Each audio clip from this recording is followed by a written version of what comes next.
Why is fentanyl slower than alfentanil? If we want a molecule to cross a cell membrane and start working quickly, we want it to be as small as possible. We want it to be fat soluble so it can cross the lipid membrane. We want it to not be bound to protein because only the free fraction of the drug is able to cross the membrane. And we want there to be enough of these molecules around, i.e. you want to have given enough molecules that there's a big concentration gradient that encourages them to move across fairly quickly. So for a lot of these parameters, you'd expect fentanyl to be quicker onset than alfentanil.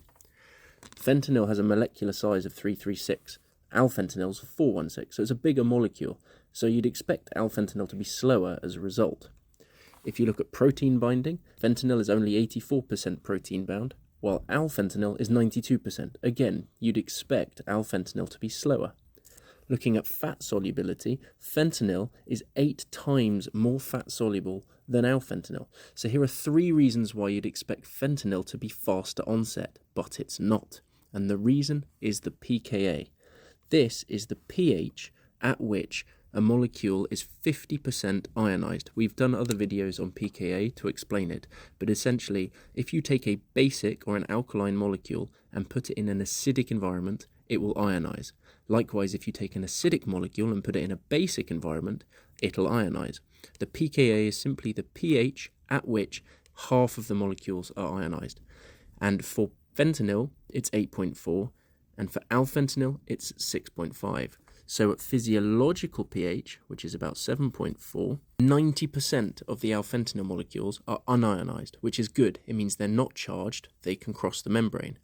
But 8% of fentanyl is ionized, meaning 92% of the fentanyl molecules can't cross the membrane because they are charged. This is the key reason why alfentanil is faster, despite all of these parameters suggesting it should be slower. It is simply there are more uncharged molecules available to cross the membrane when you give the dose. The final thing to mention, alfentanil is about 10 times as potent as morphine, but fentanyl is 100 times as potent, and actually a more potent drug kicks in less quickly, generally speaking, which sounds counterintuitive, but if you're giving a less potent drug, you need to give more of it to get your clinical effect. So you will give more molecules and therefore create a bigger concentration gradient. So this is another thing that increases the speed of onset of alfentanil compared to fentanyl, but it is nothing compared to the effect of the pKa. So this is the main reason why alfentanil is faster in onset than fentanyl.